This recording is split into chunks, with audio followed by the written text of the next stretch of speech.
Bienvenue à toutes et à tous. Je m'appelle Abdelftah Lilim.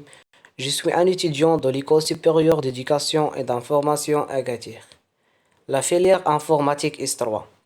Dans cette vidéo, on va présenter un sujet très important, l'éducation dans l'ère arabo-islamique, encadré par Hicham Khalifi.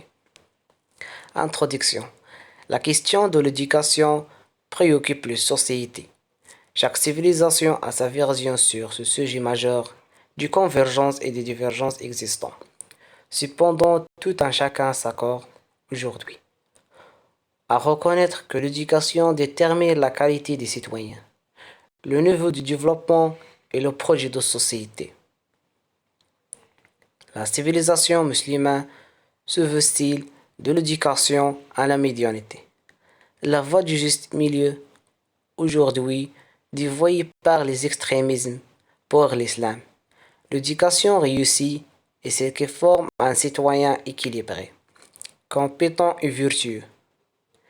La civilisation musulmane considère qu'il ne suffit pas d'apprendre à lire, à écrire, à compter, à recevoir des informations pour être équilibré, efficace et heureux. Maîtriser les fondamentaux est nécessaire, mais pas suffisant. Il faut former un être équilibre complet, médian, car si une partie de celui-ci manque, il peut sombrer.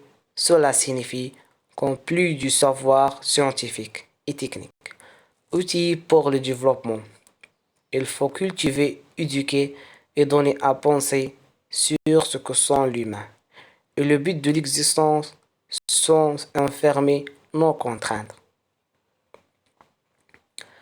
L'éducation, selon le prophète qui a souligné être venu pour éduquer, doit permettre la recherche libre, publique et commune, du bien et du beau, et du juste qui détermine tous les domaines de la société. S'interroger sur l'avenir de l'humanité en tant qu'être libre et responsable sur concourir à le préparer, à le préserver, à éliminer les risques. C'est ce combat pour les valeurs fondatrices d'une cité civilisée, d'une écologie humaine qui propose la civilisation musulmane, en transcendant les différences et les divergences de l'islam, considère que le point de rassemblement du contraire, c'est l'individu lui-même, la pierre de touche qui a pressé le réel au père, du choix agi et produit telle pensée, telle valeur plutôt que telle autre.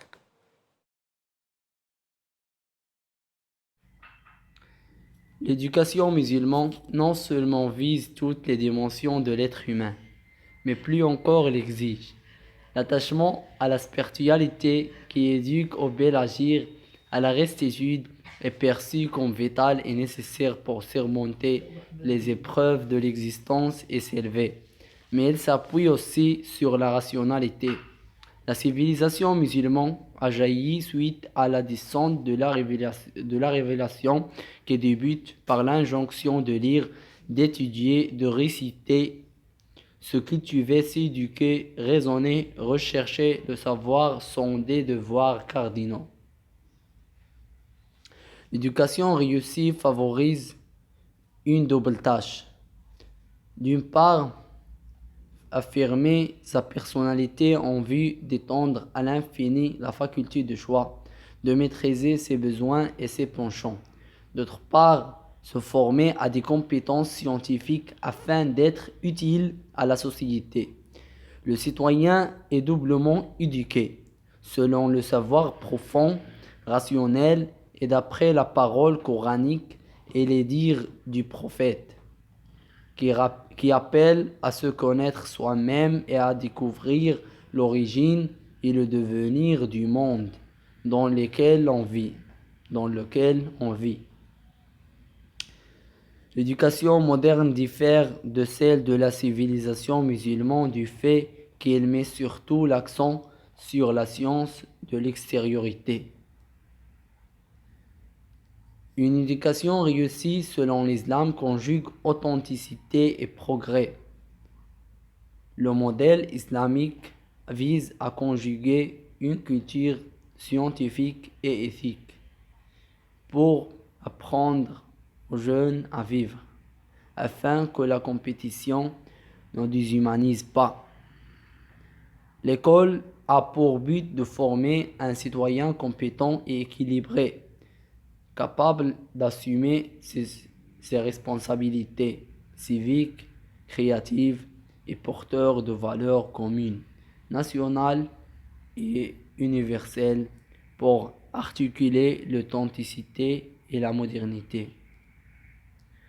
Pour la méthode pédagogique, il prend l'écoute et la rigueur, que le professeur prenne en considération le niveau intellectuel des élèves, qu'il leur tienne des discours en harmonie avec leur intelligence. Il ne doit pas leur enseigner des sujets qui dépassent leur compréhension afin qu'ils ne prennent pas l'instruction en aversion.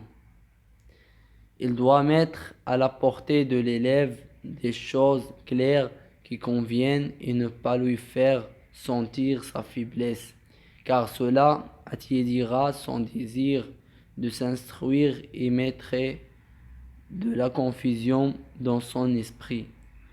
Il faut lui choisir des sujets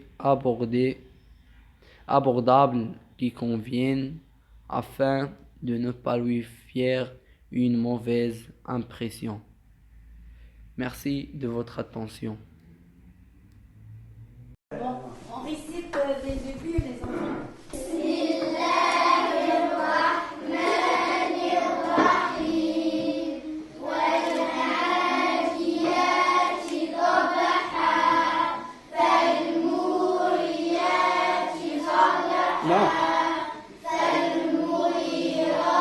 Les élèves, ils ont 4 heures de cours d'arabe par semaine.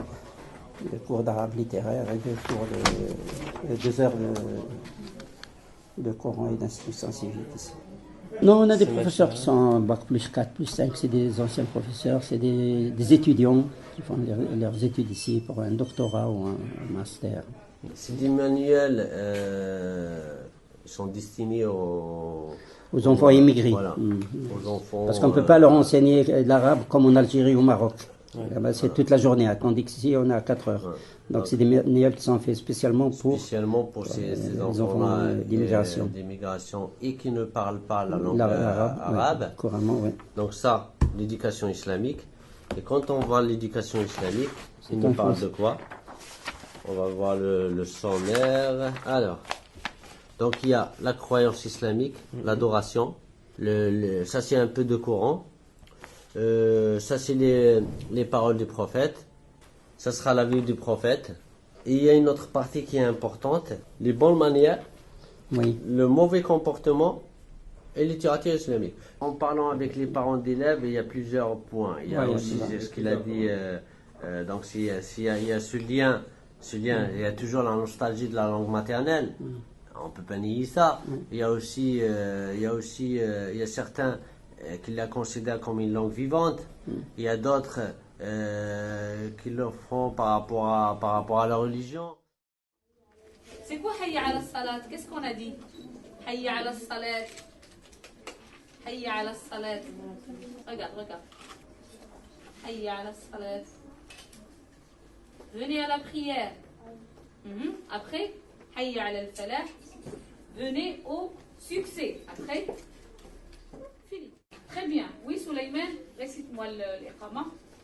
الله أكبر الله أكبر أشهد حي على الصلاة حي على